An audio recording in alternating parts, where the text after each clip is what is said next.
E para isso eu queria convidar os irmãos a Efésios 5.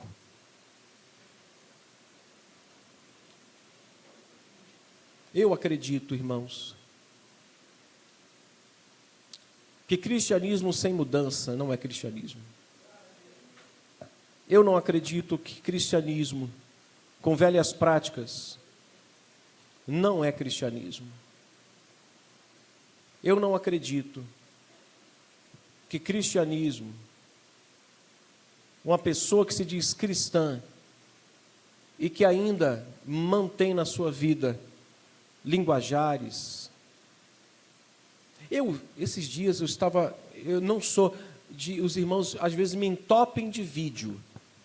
Chegou, eu deleto. Algumas pessoas que eu sei que são muito bem, com boa intenção, e às vezes mandam uns vídeos assim, pastor, analisa aí. Olha, eu assisti um vídeo que o pastor era um pentecostal do pé roxo. Sabe o que é o pentecostal do pé roxo? A paz do Senhor dele já é um negócio estranho, um negócio esquisito, um negócio que treme a base. Ele, aleluia!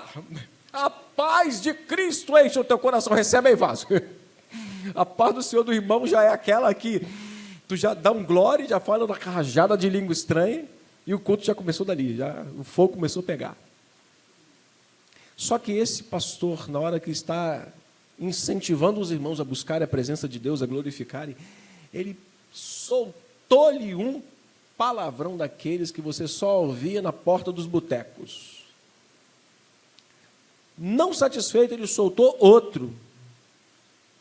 E por fim, ele soltou de novo. Ele não teve um acidente, não foi um acidente. Aquilo é prática de vida. Bispo Rubem disse que nunca xingou um palavrão, eu acredito. Por quê? Porque aquilo não faz parte do seu cotidiano, aquilo não faz parte da sua vida, do seu entorno. Então eu não consigo acreditar que uma pessoa que saiu do mundo, tem se despido do velho homem, revestido do novo homem, que estuda, lê a palavra, ouve a palavra de Deus, ainda consiga manter velhos hábitos de uma vida que já foi crucificada com Cristo. No mínimo, essa pessoa não está se esforçando para viver uma vida que corresponda àquele nome que ela recebeu de cristão. Então, capítulo 5, eu vou pensar com os irmãos hoje, e não quero que os irmãos me interpretem como alguém ofensivo, por favor, não. Mas chato. Melhor é chato do que ofensivo, tá bom? Capítulo 5. Amém. Gostei do Ronaldo porque ele fala amém. Sede, pois, imitadores de Deus, como filhos amados. Verso 2, leia comigo. E andai em amor, como também Cristo nos amou e se entregou a si mesmo por nós, como oferta e sacrifício a Deus em aroma suave. Que Deus nos abençoe nessa rápida reflexão. Ao final do culto, faltando alguns minutos, eu vou pedir permissão aos irmãos e pedir ajuda ao pastor. Faltando mais ou menos uns 10 minutos para as 9, eu vou precisar me retirar. Eu vou pedir ao pastor Ronaldo para fazer o expediente. Temos aqui pedido de oração. Eu preciso resolver uma coisa e tem que ser antes das 9 horas, tá bom? Eu preciso sair, fazer uma ligação, entrar no carro e sair para resolver algo pessoal. Então, por isso que eu comecei o culto 5 minutinhos mais cedo. Aí, pastor Ronaldo, tá bom? Vamos lá, Efésios 5. Uma das particularidades da carta de Paulo aos Efésios é uma vasta lista que caracteriza o cristão como sendo uma pessoa que imita a Cristo. Essa é uma das peculiaridades, das particularidades desta carta. Por que eu digo isso? Você olhar para capítulo 4, verso 1, você vai ver que essa pessoa que caracteriza ou se caracteriza como um imitador de Deus, o que ele faz? Leia o verso 1 do capítulo 4.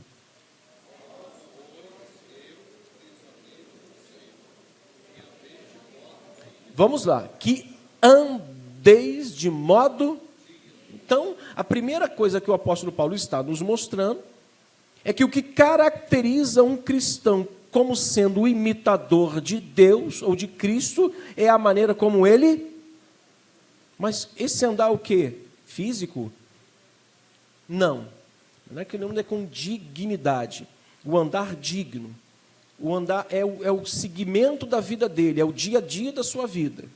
Mas também se caracteriza, no versículo 17, como aquilo que nós deixamos de fazer, ou a maneira como nós andávamos. Verso 17, por favor, leia.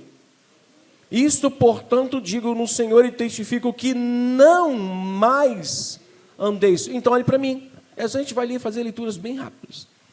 A primeira característica de um cristão como sendo imitador de Cristo é como ele anda, mas também aquilo que ele deixou de fazer e a maneira como ele deixou de andar.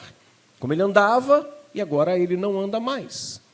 Versículo 2 do capítulo 5 é que este novo cristão, ele tem uma característica como imitador de Deus, que ele anda em amor. O andar dele, a vida dele reflete, cheira, tem um bom cheiro do perfume de Cristo. Esse cristão, no versículo 8 do capítulo 5, ele não anda mais nas obras das trevas. O que diz o verso 8? Pois outroras erais trevas, porém agora sois, andai como filhos. Ele anda agora, o que caracteriza esse cristão como imitador de Cristo é a maneira como ele anda, como ele deixou de andar, anda em amor, mas também anda na luz. E por fim, capítulo 5, verso 15, vai nos mostrar que ele anda com discernimento, mas muito mais do que isso, ele anda olhando para aquilo que ele tem que ter cuidado, com o seu tempo, com o tempo presente. Olhe para mim, não ande sem estar entendendo, fazendo uma leitura do tempo que nós estamos vivendo. E o apóstolo Paulo vai usar, não andem como nécios, não ande como alguém relapso, não ande como alguém que não esteja fazendo uma leitura do que está acontecendo ao seu entorno. Então, o versículo 15 do capítulo 5 vai dizer o quê? Portanto, leia, vede prudentemente como andais, não como nécios e sim como sábios. 16, remindo o tempo, porque os dias são maus. Esta é uma das particularidades da carta de Paulo aos Efésios. Essa vasta característica que ele mostra de pessoas que não eram crentes, agora são crentes e imitadores do Deus que eles servem. O verbo andar aparece com destaque entre os capítulos 4, 5 e 6, nos quais o apóstolo Paulo, irmão, nos dá orientações aos crentes de Éfeso sobre como eles deveriam andar, e a gente já leu boa parte dessas recomendações.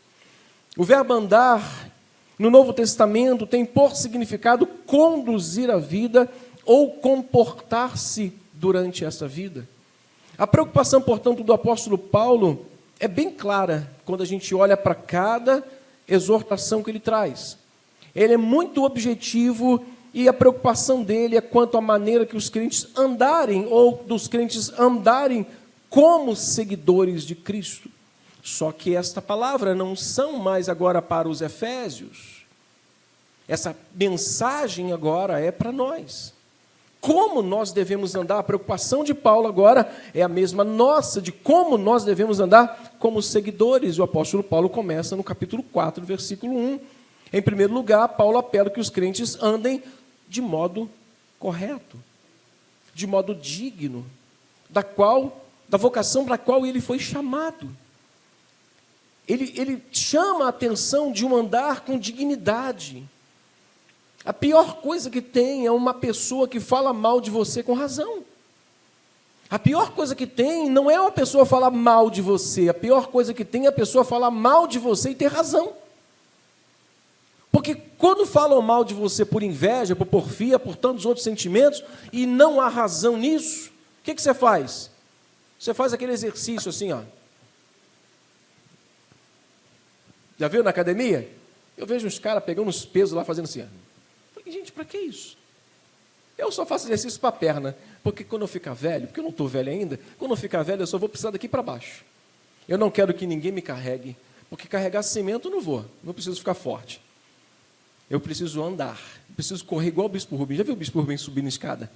Gente, quantos viram o Bispo Rubens subir escada? Ih, vou falar para ele que você não frequenta o culto da manhã, nem de segunda-feira. Bispo Rubens não sobe escada assim, não. Ele sobe assim, ó. Invejável. Sabe o que é aquilo ali? Mocotó. Pé de galinha. Quantos gostam de pé de galinha? Levanta a mão, pé de galinha. Eu compro, eu faço ele e olho para meus filhos. Oi! Dou tchauzinho. Aí que ele não come mesmo. Mas voltando para cá. O problema não é falar mal da gente. Jesus vai dizer, bem-aventurado quando os perseguirem, maltratarem, e falando todo mal contra vós outros, que ele vai dizer, regozijai-vos e alegrai, porque grande é o vosso galardão que estáis. Então o problema não é falar mal, o problema é falar mal com razão. É o que o testemunho que dão contra você é verdadeiro. O testemunho que dão contra, o que depõem contra você, é fato, não é mentira. Então o apóstolo Paulo está chamando a atenção a nós, para nós lutarmos para vivermos uma vida que não dê razão às pessoas falarem mal de nós. Pastor, mas se falarem, eles vão continuar falando, mas que não tenham razão no que estão falando. Que eles possam tropeçar nas próprias palavras deles. A tônica do versículo 1 do capítulo 4 é dizer que eles foram graciosamente convidados a andar com Deus e ter com Ele uma relação. Então a relação que Paulo está dizendo que eles foram chamados, convocados, foram convidados para ter com Deus, é uma relação que deve ter dignidade. O tom da nossa caminhada com Deus é dignidade, irmãos. A tônica é, andem de maneira que o chamado de vocês glorifique ao Pai que está nos céus. Ande de maneira que tudo que vocês fizerem, as pessoas atribuam a Deus. Sua bondade. Tudo que você olhar para uma pessoa e ver nela bom, é Cristo. Tudo que você olhar, pastor Ronaldo, cara, pastor Ronaldo é gente boa, é Jesus. Se você olhar para o Jorge, olhar para ele e falar, o Jorge é tão receptivo, é Cristo. Tudo de mal que você encontrar neles, são eles mesmos. Então, tudo de bom que alguém encontrar na gente, é porque Deus está em nós, e nós estamos andando com dignidade na presença dEle, e tudo que há de ruim em nós é a gente mesmo, é a nossa natureza pecaminosa, é aquilo que veio lá do Éden e está enraizado em nossa vida. Esse chamado, irmãos, para andar de modo digno, é um chamado para nos conduzir, ou conduzirmos nossa vida em conformidade com o exemplo de Cristo, que Cristo nos deixou. Para vivermos em santidade, para vivermos em justiça entre todos os homens. E Jesus falou isso. No capítulo 5, verso 16 de Mateus, assim brilhe a vossa luz diante dos homens. Para quê? Para que eles vejam as vossas boas obras e glorifiquem o Pai que estás nos céus.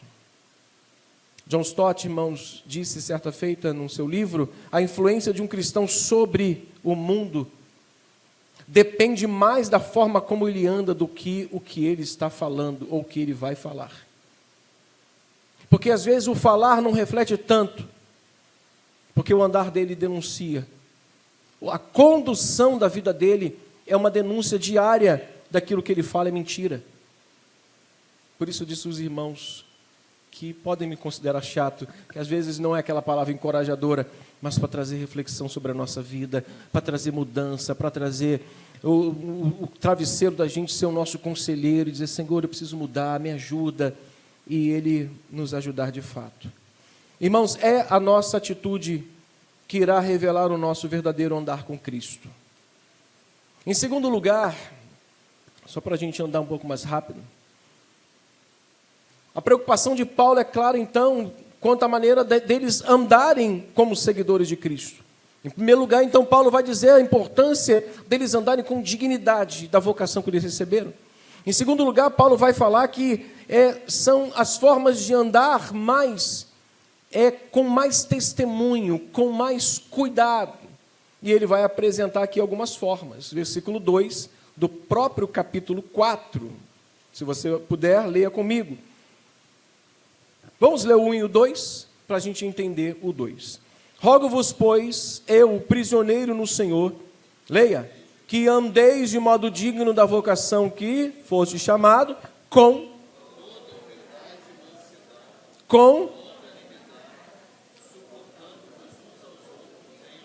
isso aí.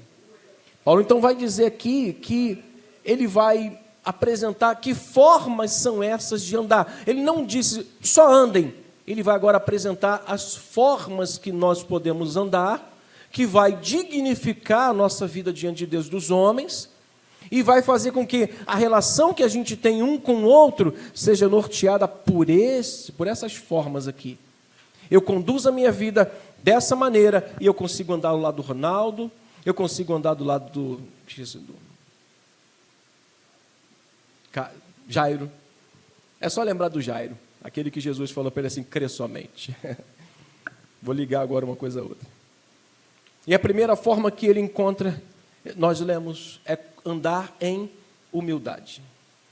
Perceba uma coisa, que a humildade é a relação, a humildade na relação é que vai fazer com que ela seja prolongada ou diminuída. Ela seja aumentada, porque se na relação não houver humildade, por que a humildade é importante na relação? Porque às vezes nós somos tão egoístas, nós somos tão donos da verdade, e que se a gente não tiver pelo menos esse sentimento, ou essa virtude, melhor dizendo, a gente nunca vai conseguir prosseguir com um diálogo e com uma relação. Porque quando a gente fala assim, poxa, você tem razão, me desculpa porque eu errei, você está tendo um gesto de humildade. Não que você seja humilde, mas é um gesto de humildade que fez com que aquela relação pudesse dar prosseguimento. Eu já contei isso aqui, a minha filha uma vez eu estava no escritório lá em casa, eu morava no outro apartamento ainda, e eu não sei mexer com tecnologia, eu sou uma negação para isso, e antigamente eu digitava tudo. E eu não salvei o arquivo. E estava dando 2 horas da tarde, eu estava revisando a mensagem, Manu era pequenininha ainda, e eu saí, a Denise falou, fiz um café.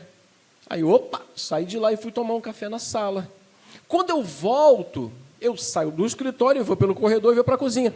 Eu não vi nada. A luz estava apagada, porque tudo de vidro, então estava tudo muito claro ainda. Nisso que eu volto, a Emanuela está sentada na minha cadeira, de frente ao meu computador, e o computador estava desligado. Faltando poucas horas para começar o culto, minha mensagem estava ali. Eu disse para ela, o que você fez? Ela, nada. Fez? Ela, não. Fez. Eu entrei em desespero. Mas eu não salvei e tal. Falei, filha, por favor, dá licença. Mas, irado. Daqui a pouco a Denise viu aquilo. O que houve, meu filho? Tem Emanuele sentou aqui, desligou o computador. Ela, não, filho, acabou a luz. Como resolver esse problema? Se você não tiver humildade para reconhecer que, como pai, às vezes você precisa dizer, me desculpa, eu passei do meu limite. Eu exagerei a ponto de ser com você autoritário, egocêntrico, grosso, ogro. Quantos aqui já fizeram isso um dia, além de mim? Aí eu chamei ela num canto e falei, o que eu vou fazer não é para deixar você inflada, é para te ensinar a fazer o mesmo. Me perdoe, eu não sabia que a luz tinha acabado, eu não sabia que nesse trajeto entre o escritório e a sala e a cozinha, a luz acabou. Você perdoa o papai, mas aprenda, quando você estiver errada, não tenha vergonha de pedir perdão. Ok? Ela, amém. Pai, agora deixa que eu resolva o problema para o senhor. Ela deu um jeito dela, achou o arquivo. E eu tive que, mais uma vez, me render e disse assim, filha, me perdoa mais uma vez e muito obrigado. Agora, vaza que eu tenho que terminar. Meus irmãos, a humildade é fundamental para a relação. E Paulo vai falar que é exatamente isso, para que andeis em amor, suportando-vos uns aos outros. Então, ele não usa só a humildade, mas ele vai usar também o fundamento ou a forma de mansidão. Olha o que diz ainda o verso 2, humildade, mansidão com toda longanimidade, suportando-vos uns aos outros com amor. Irmãos, Jesus sempre cuidou da maneira como seus discípulos andavam. Ele não simplesmente dizia, façam isso, ele sempre corrigia o caminho daqueles discípulos. Um episódio muito conhecido é ele demonstrar humildade, demonstrar amor, demonstrar compaixão, demonstrar longanimidade, demonstrar temperança, todas as virtudes nele em si. Ele vai entrar numa cidade e ele é rejeitado naquela cidade, ninguém dá pousada para ele, ninguém dá comida para ele, e os discípulos se revoltam contra aquilo, dizem, Senhor, queres que a gente mande descer fogo do céu e consumir essa casta? Jesus disse, vocês não sabem que espírito eu sou. Eu sou aquele que vim aqui não para matar os homens, mas para salvá-los. Veja, Jesus agora corrigindo, mais uma vez, o destempero dos seus discípulos. Então, ele sempre se preocupou com a forma dos seus discípulos andarem. A intenção, então, de Paulo em apresentar essas virtudes não era estabelecer um padrão de comportamento para os homens. A preocupação de Paulo, irmãos, era com as tensões, com os conflitos que surgem durante o nosso caminhar com Deus e com os irmãos dentro da igreja. Para a gente conter essas tensões, para a gente minimizar os choques, humildade, mansidão, com longanimidade, para a gente suportar uns aos outros e poder dar as mãos e cantarmos juntos. Somos corpo assim bem ajustados. Como é que fala o resto? Totalmente ligados, unidos, vivendo em... Tem gente que não consegue cantar essa música na igreja. Nossa comunhão com Deus, irmãos, passa pela relação que temos uns com os outros. Humildade, mansidão, longanimidade, paciência. Paulo lista, irmãos, aqui no próprio capítulo 4, a partir do versículo 3, 4, 5 e também o 6, alguns motivos para que a gente possa andar junto, um com o outro. Primeiro motivo, ele vai mostrar para a gente, lá no versículo 4, leia comigo, há um só corpo. O primeiro motivo que a gente tem para a gente andar junto, um com o outro. Há um só corpo, um espírito, como também fosse chamado com uma só esperança da vossa vocação, há um só Senhor, uma só fé, um só batismo e um só Deus. Ele diz, esses são os motivos que vocês têm para andarem juntos. Vocês têm um só Deus, vocês foram batizados num só batismo, vocês só têm um Senhor, uma mesma fé, vocês foram chamados, vocês têm uma esperança. Então andem juntos, se esforcem, sejam mansos, sejam humildes, sejam longânimos. E em terceiro lugar, irmãos, para a gente concluir a primeira parte. Paulo, irmãos, para fazer eles entenderem que há maneiras como seguidores de Cristo andam, ele vai apelar para que os crentes tenham todo cuidado para não andarem como andavam anteriormente. Eu mencionei na leitura inicial do versículo 17 do capítulo 4. Se você não se importar, leia novamente. Isto, portanto, digo, e no Senhor eu testifico, que não mais andeis como também andam os gentios na vaidade dos seus pensamentos. Paulo agora aqui vai apresentar um outro aspecto da vida ou do caminhar cristão. O abandono do velho estilo de vida gentio para a mudança de um novo estilo de vida estabelecido agora por Cristo. É por isso que às vezes a gente fica feliz. Eu fico. Se tem algo que eu fico feliz, é olhar alguém lá do meu passado, das minhas amizades antigas, e dizer para mim, cara, eu não te reconheço mais. Irmãos, isso para mim não é ofensivo.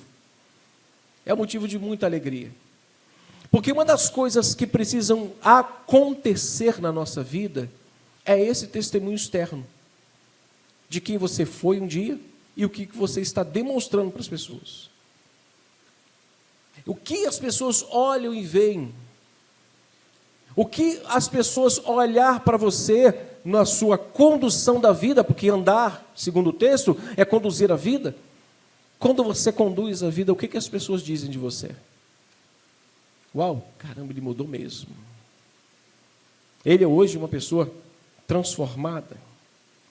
Mas, se Paulo está agora preocupado, para que eles tenham cuidado, para não andarem mais como andavam anteriormente, não no estilo de vida antigo, mas no novo estilo de vida.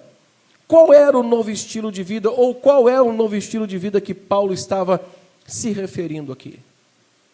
Aí a gente vai precisar bater em alguns pontos extremamente delicados que Paulo está tocando aqui. E que Paulo está se referindo? Qual desse novo modelo de vida, qual o novo estilo de vida que Paulo está se referindo para que esses crentes que saíram do velho estilo de vida do andar gentio e agora estão no novo estilo de vida aí em Cristo andando, o que Paulo está se referindo? No versículo 25 ele vai mostrar para a gente. O que ele vai dizer no verso 25? Por isso, deixando a... Ponto, segura aí.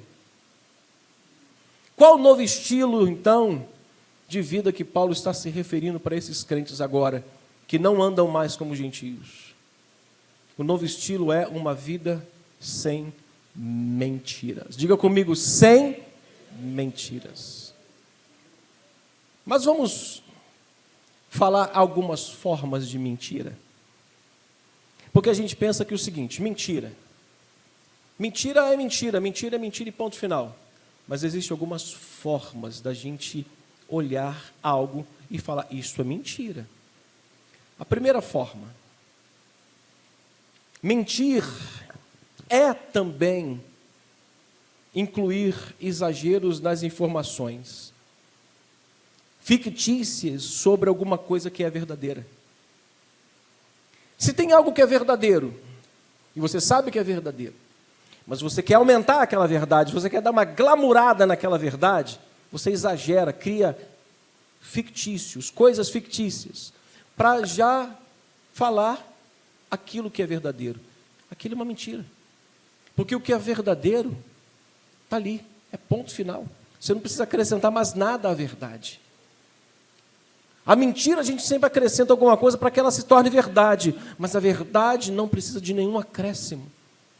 Então, quando a gente exagera naquilo que é verdade, inventa coisas. Exemplo. Menino chega em casa, um menino aí, ó. O menino chega em casa e a mãe pergunta, e aí, como é que foi na escola? A mãe recebeu uma mensagem da escola dizendo assim, ó, seu aluno, seu filho hoje se comportou bem, está com nota assim de comportamento, está assim, você sabe que ele está bem, mas a mãe, né, de forma capciosa, vai lá, como é que está lá o seu dia, como é que foi lá a sua... Estou bem. Aí eu fiquei sabendo que na sala teve um negócio assim, você saiu bem, me saí bem, verdade, você saiu bem, ponto, legal. Eu saí, mãe, mas olha só, aconteceu um negócio assim, muito legal, mentira, já está inventando. Tudo mentira. É igual o camarada que ele disse assim, eu estava vindo e o caminhão veio na minha frente e eu dei uma desviada, o carro rodou, deu 360 e daqui a pouco, não, só veio um caminhão na frente dele, ele se desviou e não bateu. O 360 foi invenção dele. É porque ele ainda tem um rastro da mentira dentro dele. Então a mentira tem algumas formas. A segunda delas é a trapaça. A trapaça numa negociação é uma forma de mentir.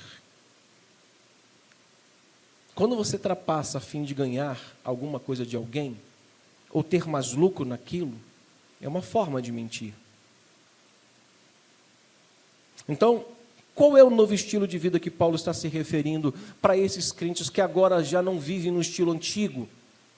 É uma vida sem mentira, sem exagero, sem informações fictícias. A gente não precisa disso.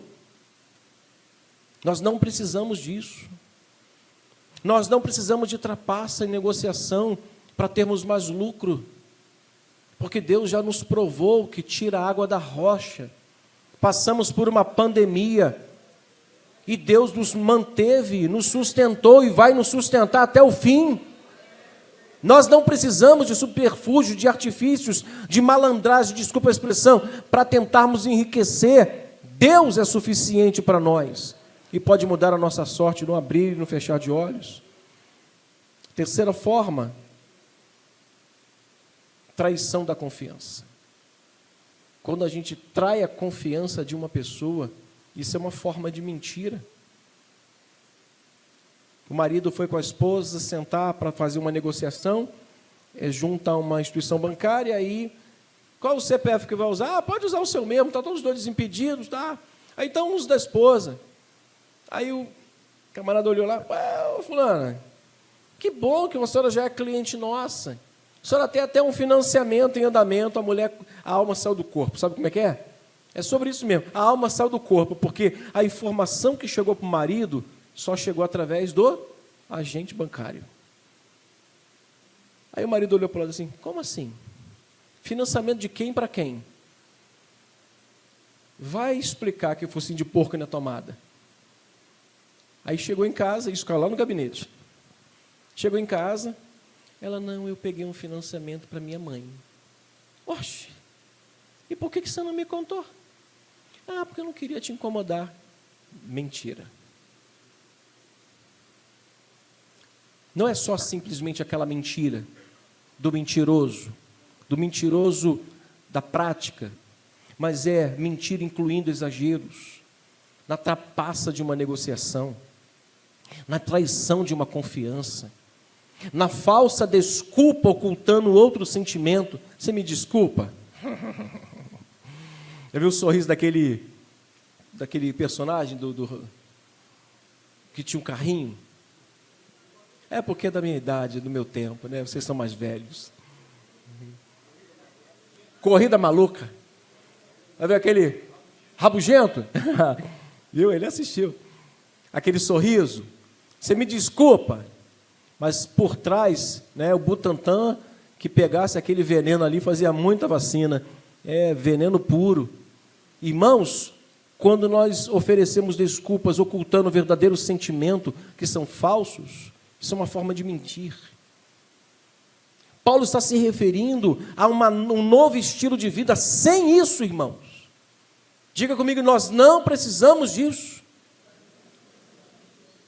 Pode melhorar bastante, mas não vou nem pedir para fazer de novo, não. Não pode piorar mais. Meus irmãos, o que se refere a isso, desse novo estilo de vida que Paulo está dizendo? Uma vida sem mentiras, mas a conquista das coisas por meios justos e honestos. Olha o verso 28. O que diz o texto? Capítulo 5 ainda, 4 ainda, por favor. Aquele que furtava, antes, bem forte, trabalhe, fazendo com as próprias mãos o que é bom, para que tenha com que acudir ao necessitado. O novo estilo de vida que Paulo está se referindo não é mais só deixar mentira, irmãos, é fazer com que tudo na vida seja norteado por justiça e honestidade. As pessoas têm que olhar para um cristão e não dizer assim, rapaz, você é um 71 formado. Não, irmãos, pelo amor de Deus. As pessoas podem até dizer para um cristão, você é um 71, mas se ele tiver razão, é uma coisa. Mas se for uma acusação, dá até processo. Mas isso que o apóstolo Paulo está se referindo é um novo estilo de vida. Nós não precisamos viver assim. Para conquistarmos as coisas, nós não precisamos ser injustos ou desonestos com as pessoas. Nós não precisamos. Vou seguir em frente para a gente terminar. Um linguajar adequado. Lembra do pastor que eu te falei, que soltou 3 num culto só? Se fosse uma vigília, misericórdia, dá uma enciclopédia de palavrão. Tem gente que fala uma frase, com ela um palavrão. Tem crente que quando a gente jogava bola, fala aí para jogar bola, melhorou o tendão? Tá bom já? Tá bom para arrebentar outro não, né? Faz isso não. Está preocupado contigo um dia desse. Quando a gente jogar bola, misericórdia. Tinha um lá que era encostar nele e dar curto. Encostou, fechou curto. É positivo com positivo. Pá! O negócio ficava esquisito. É assim lá onde você joga bola? Vamos lá. Versículo 29, então, ele vai dizer o seguinte: não saia da vossa boca nenhuma palavra torpe, ou palavra indecorosa. Você sabe o que significa torpe aqui? Podre. Carne podre. Carne em estado de decomposição. Não saia da sua boca nenhuma coisa que se assemelhe a uma carne em decomposição. Chega perto para tu ver. Abre o freezer lá, com a geladeira queimada, com 1 quilo de picanha. Não, picanha não tem, é paleta. 1 quilo de paleta estragada uma semana. O que os bichos não comeram vai ficar para tu sentir lá. É exatamente isso. O Paulo está dizendo: não saia da vossa boca nada que se assemelhe a uma carne podre. Esse é o novo estilo de vida que Paulo está se referindo para os crentes, irmãos.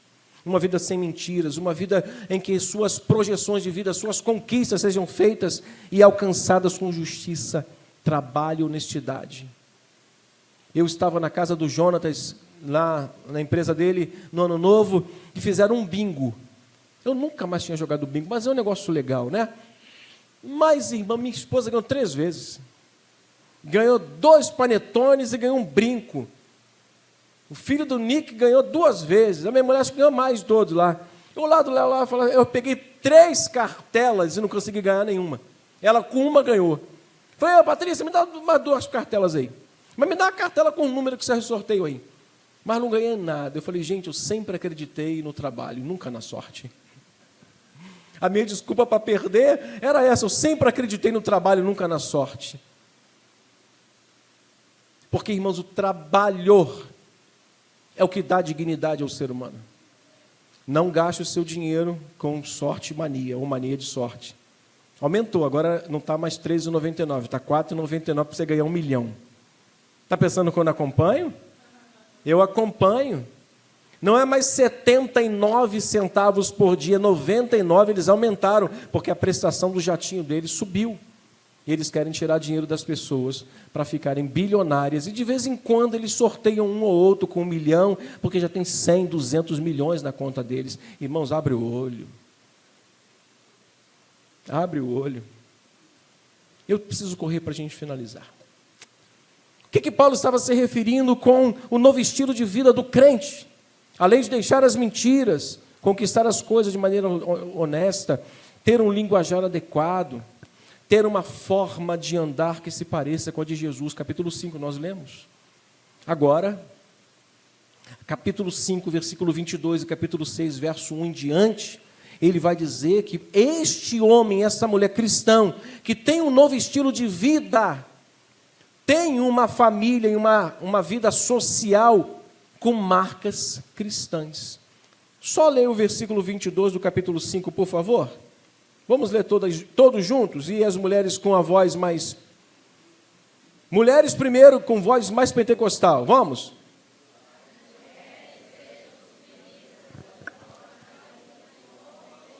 Verso 23.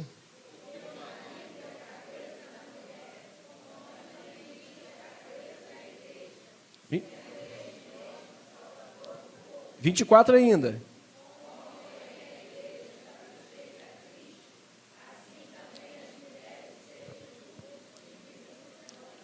Maridos, voz pentecostal 25. Maridos, amai vossa mulher, como também Cristo amou a igreja, e a si mesmo se entregou por ela, para que a santificasse, tendo-a purificado por meio da lavagem de água pela palavra, para apresentar a si mesmo igreja gloriosa, sem mácula, ruga, nem coisa semelhante, porém santa e sem defeito.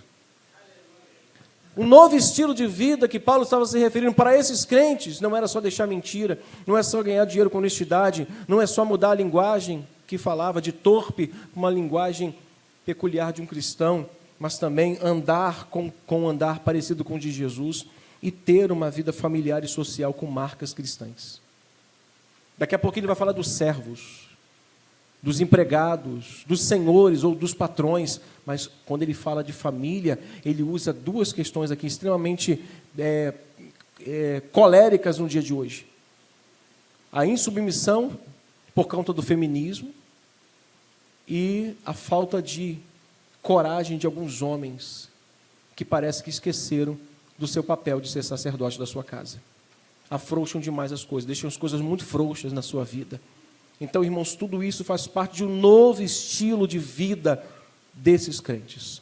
Eu vou concluir, irmãos. Desse último estilo agora que eu vou falar, capítulo 6, vai depender todos os outros.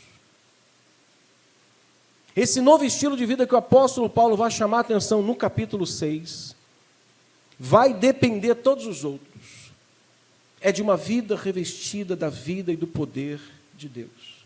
Capítulo 6, verso 10, leia comigo. Quanto ao mais, sede fortalecidos no Senhor.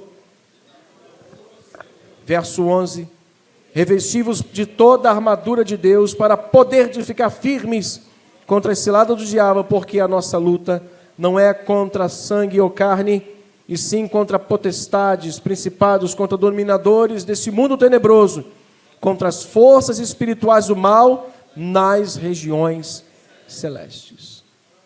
Este último aqui, irmãos, esse último estilo de vida que Paulo sugere para crentes com um novo estilo de vida sugerido pela palavra de Deus, vai depender de todos os outros. Vai depender, irmão, de todos os outros, porque o cristão que pratica tudo isso o quê? Vou relembrar, que não mente, que ganha seu dinheiro com justiça, que anda de forma que pareça com Cristo, que tem a sua vida familiar e a sua vida social dentro dos padrões cristãos. Este homem, esta mulher, que vive essa vida, vai enfrentar batalhas e precisa estar revestido do poder de Deus. Eu deixei de mentir, não vou enfrentar batalha. Aí que você vai enfrentar. Eu vou andar com dignidade e honestidade no meu negócio. Aí que você vai ser tentado, você precisa de revestir do poder de Deus. Esse novo estilo de vida não pode ser esquecido. Isso aí é para os pentecostais. Não, nós precisamos do poder de Deus. Para quê? Para enfrentar as oposições quando vivermos desta forma. Por fim, irmãos, o apóstolo Pedro, em sua segunda carta, está te dando a deixa aí, em sua segunda carta, no capítulo 1, verso 1 ao 11, menciona também essas virtudes de um novo estilo de vida, e ele chama esse novo estilo de vida de práticas cristãs. Capítulo 1, verso 11 da segunda carta dele. Se você quiser, eu finalizo aqui agora. Segunda carta de Pedro, capítulo 1, verso 3 em diante, não verso 1 não. Olha o que diz o texto. Eu preciso ler todo para finalizar. Visto como pelo seu divino poder nos tem sido doado todas essas coisas que conduzem à vida e à piedade, pelo conhecimento completo daquele que nos chamou para a sua própria glória e virtude, pelas quais têm sido doadas as suas preciosas e muito grandes promessas, para quê? Para que por elas vos torneis co-participantes de quê? Da natureza divina, livrando-nos da corrupção das paixões que há no mundo. Por isso mesmo, vós, reunindo toda a vossa diligência, associai com a vossa fé com a virtude, o conhecimento com a virtude e o conhecimento, com o conhecimento, domínio próprio, com o domínio próprio, a perseverança, com a perseverança, a piedade, com a piedade, a fraternidade, com a fraternidade, o amor. Verso 8, leia. Porque essas coisas existindo em vós, e em vós aumentando, fazem com que não sejam inativos, nem infrutuosos no pleno conhecimento de nosso Senhor Jesus Cristo. Pois aquele a quem essas coisas está presente, ou presentes, não está presente, é cego, vendo o que está perto, esquecido da purificação dos seus pecados de outrora. Por isso, irmãos, procurai com diligência cada vez mais, ou maior, confirmar a vossa vocação e eleição, porquanto procedendo assim, não tropeçareis em tempo algum. Verso 11, para finalizar, leia bem forte. Pois desta maneira é que vos será amplamente suprido a entrada no reino eterno de nosso Senhor e Salvador Jesus Cristo. Pedro vai chamar esse novo estilo de vida de práticas cristãs. E o interessante, irmãos, que Pedro vai dizer que essas virtudes não vieram de nós, foram doadas. Elas foram nos dadas, ou elas foram entregues a nós. Ela foi uma oferta que Deus deu a nós, que Ele nos salvou, para que a gente conduza a nossa vida dentro desse mundo com essas virtudes, essas práticas cristãs que Ele mesmo doou para a gente. Vamos resumir isso tudo? Deus não só salvou você e te jogou no mundo, dizendo assim, se vira para chegar no céu. Não!